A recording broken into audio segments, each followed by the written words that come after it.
Current బిల్లును 90% వరకు తగ్గించుకోండి. Number 1 roof top solar company Freyr energy. Hi hello నమస్తే, welcome back to Suman TV. ప్రస్తుతం స్టూడియోలో ఉన్నారు family counsellor, motivational speaker Rajanirama garu. దేశంలో చూసుకుంటే వర్కింగ్ ఉమెన్స్ పెరిగిపోతూ ఉన్నారు. ఏదో ఒక ఉద్యోగం చేసుకునే వాళ్ళు ముందడుగు వేస్తూ ఉన్నారు. అయినా సరే కొంతమందిలో మహిళల పట్ల వివక్ష అనేది కనిపిస్తూనే ఉంది. నిందితుడిని పట్టుకోవడం ఏమో కానీ శిక్ష పడుతుందా లేదా అనేది తర్వాత విషయం. తర్వాత ఆ నిందితుడిని కూడా మనం మర్చిపోతూ ఉంటాం ఆ ఘటన తర్వాత.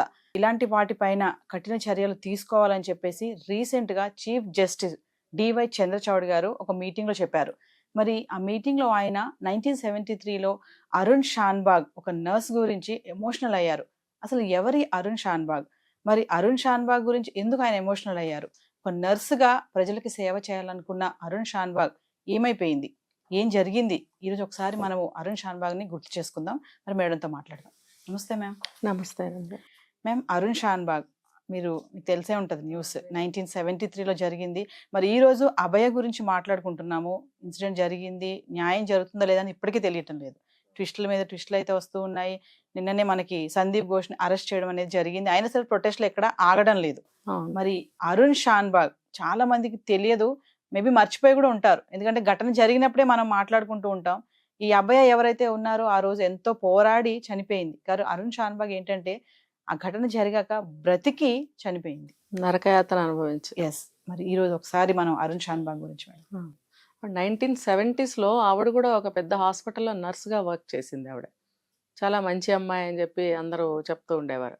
ఆమెకి కూడా పాపం ఇటువంటి అన్యాయమే జరిగింది. కాకపోతే అది ఇండివిజువల్గా ఒక వ్యక్తి, అక్కడ ఎవరో అటెండరో ఎవరో వర్క్ చేసే ఒక అతను డాక్టరు కాదు, ఆ డిపార్ట్మెంట్కి సంబంధించిన వ్యక్తి కూడా కాదు. ఈ అమ్మాయి డ్యూటీ అయిపోయిన తర్వాత డ్రెస్ చేంజ్ చేసుకోవడానికి అని చెప్పి వాళ్ళకి రూమ్స్ ఉంటాయి కదా. అంటే ఇప్పుడు మనకి ఏమర్థం అవుతుందంటే దీన్ని బట్టి ఏ రోజుల్లో కూడా వీళ్ళకి డిపార్ట్మెంట్లో సరి అయిన సౌకర్యాలు లేవనేది అర్థమవుతుంది. ఎస్. వీళ్ళకి సపరేట్ రూమ్స్ అవి ఒక సెక్యూరిటీని ఇవ్వడం అనేది లేదని మనకు అర్థమవుతుంది. బట్టలు మార్చుకుంటుండగా జరిగింది. ఆ అమ్మాయి రూమ్లోకి వెళ్ళడము, వీడు కాపలా కాసి ఉండడము. మరి ఆ రోజుల్లోనే ఎంతో ఇదిగా చెప్పేవారు, మంచి రోజులు అని అనుకునేవాళ్ళం మనం. ఇప్పుడు అనుకుంటున్నాము జరిగిన రోజులన్నీ గోల్డెన్ డేస్, మంచి రోజులు, అప్పట్లో అంతా మంచిగా ఉండేవారని. కానీ చెడు ఉంటారు కదా దుర్మార్గులు, కీచకులు అంటారు. ఈ కీచకులు అనేవాళ్ళు ఎప్పుడూ ఉన్నారు. ఈ రోజు కాదు, నిన్న కాదు, రేపు కాదు, ఎప్పుడూ ఉన్నారు. అంటే ఎప్పుడు కూడా మనం చాలా జాగ్రత్తగా ఉండవలసిన రోజులే ఆడవాళ్ళకే. ఇప్పుడు ఆ రోజుల్లోనే 45 సంవత్సరాల క్రితం ఆమె నర్సుగా వర్క్ చేసింది, ఇటువంటి సంఘటన జరిగింది అంటే ఆ రోజుల్లో కూడా ఆమె ఎంత జాగ్రత్తగా ఉండవలసిన పరిస్థితి అనేది మనకు అర్థమవుతుంది. బట్టలు మార్చుకోవడానికి వెళ్తే వీడు కాపలా కాసి రూమ్లోకి బలవంతంగా ఎంటర్ అయ్యాడు అనేది మనకు అర్థమవుతుంది. సడన్ గా ఎవరన్నా అరేరే ఏం నువ్వు అని అంటారు కదా. అనే లోపలే వీడు మరి ఇదేమంటారు, ఒక దున్నపోతు కదా. ఆ బలము, ఒక ఆడపిల్ల, పెళ్లిగాని పిల్ల, ఒక చిన్న పిల్ల, ఆ బలం ఏమి ఎదుర్కొంటుంది? ఆ తలుపులు తోసుకుని వెళ్ళడము, ఆ అమ్మాయి మీద అఘాయిత్యం చేయడము, ఏదో గొలుసులు, కుక్క గొలుసులు ఏవో ఉంటే కట్టేసే గొలుసులతో.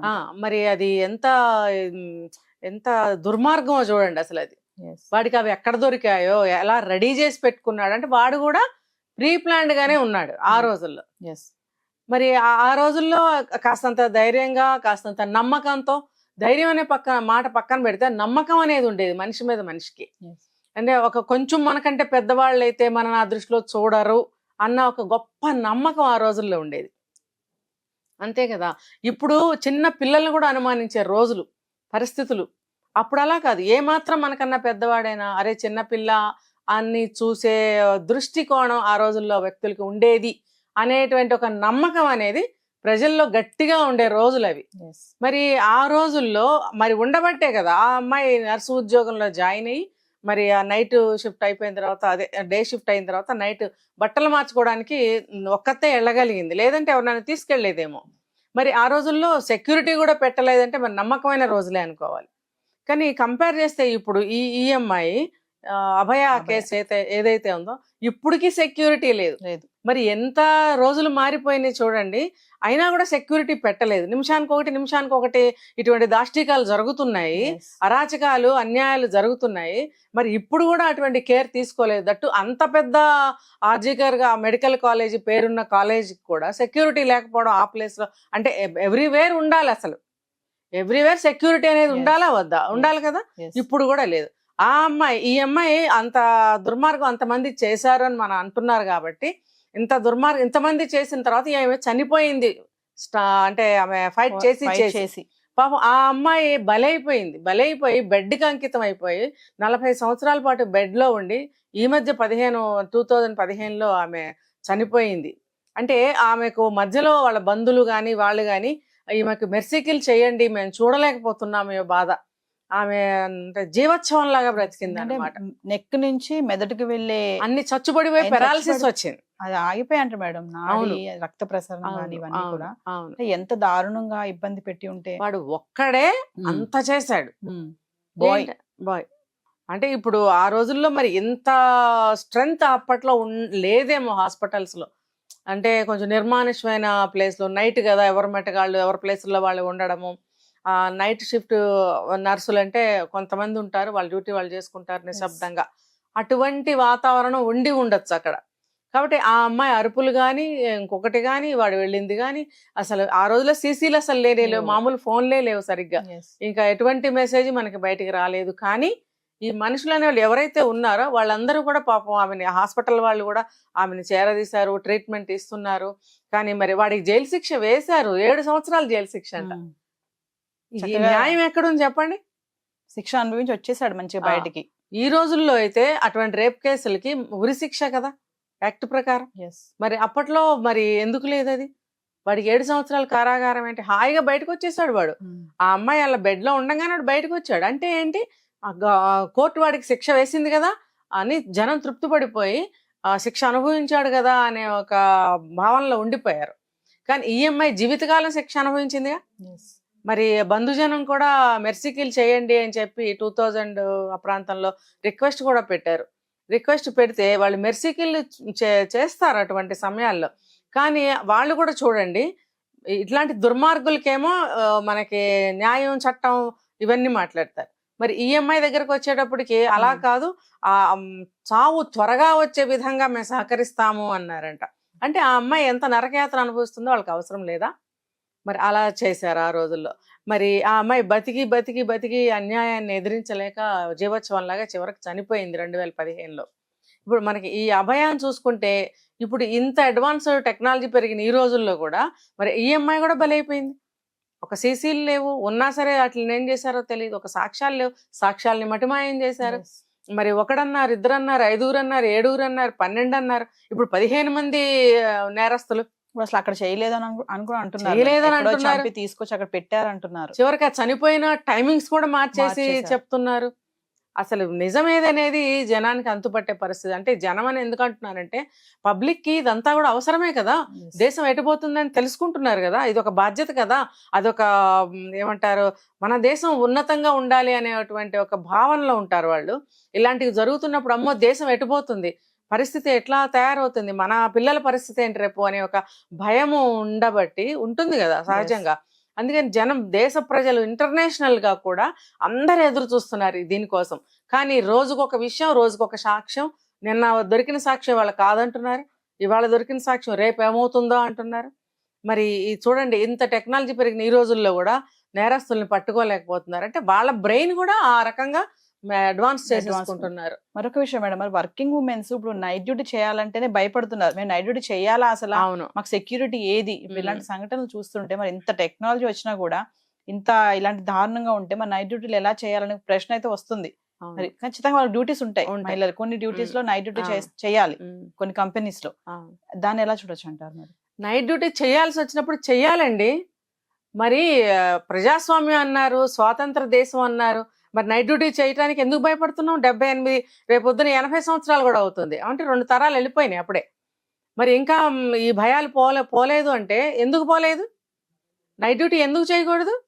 ఇప్పుడు కేసులు వస్తాయి, ఆడవాళ్ళ కేసులు వస్తాయి, మరి ఆడవాళ్ళు చూడాలి. మరి ఈ అమ్మాయిలు డ్యూటీ చేయకపోతే మేల్స్ చేస్తారా? అది కరెక్ట్ కాదు కదా. మన సాంప్రదాయం ప్రకారం లేడీస్ని అపాయింట్ ఎందుకు చేసుకుంటున్నారు? ఆయా డిపార్ట్మెంట్స్ లో ఆడవాళ్ళ అవసరం ఉందనే కదా. ఈవెన్ మనకి ఎంఆర్ఐ టెస్ట్ చేయాలన్నా, ఎక్స్రే చేయాలన్నా ఒక అమ్మాయి అసిస్టెంట్ ఉంటుంది అక్కడ, చూడండి. మరి అలాంటప్పుడు డెలివరీ కేసులు కానీ ఇంకొక అర్జెంట్ ఏదైనా అటువంటి స్పెషల్ ఆపరేషన్స్ కానీ చేయాలంటే లేడీ స్టాఫ్ అవసరమే కదా. ఇంకా మిడ్ నైట్లో ఏదైనా అవసరాలు ఉంటాయి, వాష్రూమ్ అవసరాలు ఉంటాయి, ఏవేవో ఉంటాయి ఆడవాళ్ళకి. అవన్నీ ఆడవాళ్ళు చేయాలి, చూడాలి కదా. అయితే మగవాళ్ళు కూడా ఒక దేవుడి రూపంలో ఆ సేవలు చేయగలిగితే ఎటువంటి దరిద్రపు బుద్ధి, ఎటువంటి దరిద్రపు ఆలోచన కోణం వాళ్ళకి లేదు అని రాసి ఇవ్వగలిగితే ఆడవాళ్ళని నియమించకండి, ఆ మగవాళ్ళనే పెట్టండి. ఒక తండ్రి కూతురికి చేయడా, ఒక కొడుకు తల్లికి చేయడా, ఒక అన్న అక్క చెల్లెలకి అవసరం వస్తే చేయకూడదా? మరి అటువంటి సిచ్యువేషన్స్ పెట్టుకుని మీరు ఆడవాళ్ళకి వేయకండి డ్యూటీస్.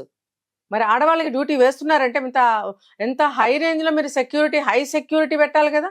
అట్లీస్ట్ ఒక సీసీ కెమెరా కూడా లేకుండా ఏం డ్యూటీలు చేస్తున్నారు? గవర్నమెంట్ హాస్పిటల్ అంటే ఒకప్పుడు బాగా పాతకాలంలో ప్రైవేట్ హాస్పిటల్స్ ఎక్కడో 1-2 ఉండేవి. ఇప్పుడు అవి గవర్నమెంట్ హాస్పిటల్స్ ఎక్కువ ఉండేవి, అందరూ అక్కడికే వెళ్ళేవారు. హాస్పిటల్ అంటేనే గవర్నమెంట్ హాస్పిటల్. గవర్నమెంట్ ఏమంటారు, తయారు చేసినటువంటి, స్థాపించినటువంటి కాలేజెస్ కానీ హాస్పిటల్స్ కానీ మాత్రమే ఉండేవి. మరి ఇప్పుడు అన్ని ప్రైవేటే కదా. ఇప్పుడు అలాంటప్పుడు గవర్నమెంట్ హాస్పిటల్స్ ఇప్పుడు ఉంటే కూడా ఆ రోజుల్లో ఉన్న మంచి పేరు, దాని యొక్క ఇంపార్టెన్స్ని వాళ్ళు ఎందుకు తగ్గించుకుంటున్నారు? గవర్నమెంట్ హాస్పిటల్స్ని ఇంకా బాగా డెవలప్ చేయాలి కదా.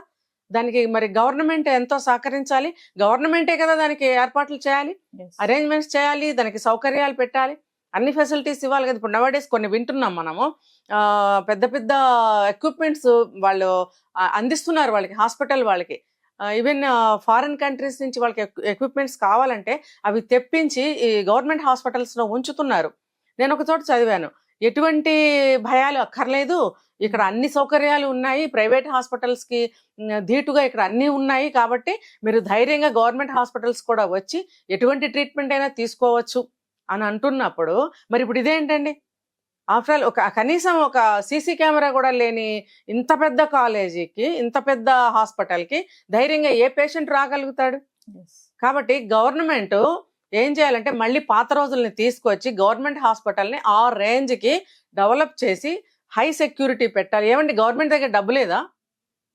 ఎన్ని కోట్లు మరి ఖర్చు పెడుతున్నారు, ఎన్ని పథకాలు తీస్తున్నారు, ఎన్ని రకాల పథకాలు. ఆ పథకాలన్నీ అవసరమైనవేనా లేకపోతే ఇంపార్టెంటేనా అని కూడా చూడకుండా ఇవన్నీ ఉంటే మంచిది అనే కదా ప్రవేశపెట్టారు. మరి అవ్వద్దా? గవర్నమెంట్ హాస్పిటల్ ఇప్పుడు మిడిల్ క్లాస్ వాళ్ళు కూడా ప్రైవేట్ హాస్పిటల్కి ఎక్కడ వెళ్ళగలుగుతున్నారండి? మిడిల్ క్లాస్ పీపుల్ వెళ్ళలేకపోతున్నప్పుడు గవర్నమెంట్ హాస్పిటల్స్ ఎంత బాగా డెవలప్ చేయాలి? మినిమం కాదు, మాక్సిమం సౌకర్యాలు పెట్టాలి అక్కడ చేసే స్టాఫ్ కూడా. అవును. ఇంకొకటి, గవర్నమెంట్కి కానీ గవర్నమెంట్ హాస్పిటల్స్లో ఉన్న డాక్టర్స్కి కానీ ఆ హాస్పిటల్కి కానీ ఒక చెడ్డ పేరు వస్తుందని వాళ్ళు గుర్తించడం లేదా? అమ్మో, గవర్నమెంట్ హాస్పిటల్కి వెళ్తే మాకు ట్రీట్మెంట్ సరిగ్గా జరగదు, ఎర్రనీళ్ళు మాకు టానిక్గా ఇచ్చి పంపిస్తారు అని ఒక పాట కూడా వచ్చింది మనకి. ఎస్పి శైలజ గారు నేను రాను ఈ దవాఖానకి అని ఒక పాట పాడారు. మరి ఇది పాట పాడి కూడా 25-30 ఏళ్ళు కావస్తుంది. మరి అటువంటి చెడ్డ పేరు వస్తున్నప్పుడు, పాత రోజుల్లో గవర్నమెంట్ హాస్పిటల్స్ అంత బాగా వెలిగినప్పుడు ఇప్పుడు ఎందుకు అలా సర్వీసెస్ కానీ ట్రీట్మెంట్ కానీ సరిగ్గా ఎందుకు ఉండటం లేదు? దీనికి కేర్ ఎవరు తీసుకోవాలి? గవర్నమెంట్ హాస్పిటల్స్ తీసుకొని అదే గవర్నమెంట్ టేకప్ చేసి వాటిని అంత బాగా డెవలప్ చేసి అన్ని సౌకర్యాలు పెట్టి సెక్యూరిటీని కానీ, సీసీలు కానీ, ఎక్విప్మెంట్స్ కానీ, ఆపరేషన్స్ ఏ ఆపరేషన్ అయినా సరే డబ్బు కట్టలేని వాళ్ళకి చక్కగా ఆపరేషన్ చేసి ప్రైవేట్ హాస్పిటల్స్లో నుంచి ఎలా బయటకు వెళ్తారో అలా ఇక్కడి నుంచి కూడా వెళ్ళగలిగేంత ధైర్యాన్ని వాళ్ళకి ఎందుకు ఇవ్వటం లేదు? ఇప్పుడు ఇది మన పేషెంట్స్ గురించి మాట్లాడుకుంటున్నాం, పక్కన పెడితే ఈ అమ్మాయి బలైపోయింది అభయ. మరి ఆ అమ్మాయి అలా అయిపోయిందంటే కూడా ఎవరిదండి పూచి? గవర్నమెంట్దే కదా. మరి అది అంత పెద్ద పేరున్న హాస్పిటల్లో సీసీ లేకపోవడం వల్ల, ఉన్నా సరే సాక్ష్యాలు ఇలా చేయటం వల్ల కదా అమ్మాయి బలైపోయింది. సో మేడం, ఫైనల్ ఒక విషయం చెప్పండి మేడం, లేడీస్కి అయితే ఈ సంఘటనలను బట్టి చాలా భయాందోళనకి అయితే గురవుతున్నారు మహిళలు. ఉద్యోగం చేయాలంటే అపనమ్మకం వచ్చేసింది, భరోసా లేదు. మరి ఎలా వాళ్ళకి సెక్యూరిటీ, వాళ్ళైనా జాగ్రత్తగా రక్షణగా ఉండాలంటే ఏం చేయాలంటారు అసలు? మామూలుగా అప్పట్లో అనేవాళ్ళు కదా, హ్యాండ్ బ్యాగ్ లో అది పెట్టుకోండి, ఇది పెట్టుకోండి, స్ప్రే పెట్టుకోండి, చాక్ పెట్టుకోండి అని అనేవాళ్ళు. అవి పెట్టుకుంటే సరిపోతుంది అంటారా? ఇప్పుడు ఇంత పబ్లిక్ గా మీరు అది పెట్టుకోండి ఇది పెట్టుకోండి అని అమ్మాయిలకి సజెషన్స్ ఇస్తున్నారు, అందరికీ తెలుసు. వాళ్ళు తీసుకోవాల్సిన ఏమంటారు జాగ్రత్తలు వాళ్ళు తీసుకుంటారు. ఆహా, మనం అటాక్ చేస్తే ఏమన్నా చాకు చూపిస్తుందా, మిరియాలు పొడి వేస్తుందా అని వాళ్ళు కూడా జాగ్రత్తగానే ఉంటారు. దానికి మించిన తెలివితేటలతో ఆలోచనలతో వాళ్ళు ఉంటారు ఏర్పాట్లతోటి. అది కాదు, వీళ్ళు ఎక్కడైతే జాబ్ చేయాలనుకుంటున్నారో అక్కడ వీళ్ళు శాలరీ మాకు ఇంత కావాలని డిమాండ్ చేయటం కాదు. శాలరీ డిమాండ్ చేయండి అవసరాన్ని బట్టి, మీరు చేసే వర్క్ని బట్టి, ఆ కంపెనీస్ని బట్టి, హాస్పిటల్స్ని బట్టి. కానీ అట్ ద సేమ్ టైం మాకు మీరు ఏం సెక్యూరిటీ ఇస్తారు, ఇవ్వగలరు అని వీళ్ళు అడగగలగాలి. అవన్నీ ఉంటేనే మేము జాయిన్ అవుతాం. మాకు మీరు ఇంటికి వెళ్ళేవారు కన్వీనియన్స్ ఇస్తున్నారా లేదా, మాకు సెక్యూరిటీ ఇస్తున్నారా లేదా, మాకు మినిమం ఫెసిలిటీస్ ఇస్తున్నారా లేదా. ఆర్జికర్ హాస్పిటల్లో బాత్రూమ్స్ కూడా సరిగ్గా లేవని విన్నాను నేను, వాష్రూమ్స్. సో మహిళలు ఖచ్చితంగా మీరు అన్నట్టుగా ఒక జాబ్ చేయాలి అన్నప్పుడు ఓన్లీ శాలరీ చూడడమే కాకుండా అక్కడ మనకి సెక్యూరిటీ ఎంత వరకు ఉంది, మెయిన్ అది. ఎంతసేపు మనకి మనీ ఇంపార్టెంట్ కాదు, సెక్యూరిటీ కూడా. చాలా మంది మహిళలు ఇది మాత్రం గమనించారు మేడం, అంటే అక్కడ మనకి సెక్యూరిటీ ఉందా లేదా, ఎంత వరకు సెక్యూరిటీగా మనం చేయగలుగుతాం వర్క్ అనేది. సో చాలా మంచి విషయాలు చెప్పారు మేడం. Thank you.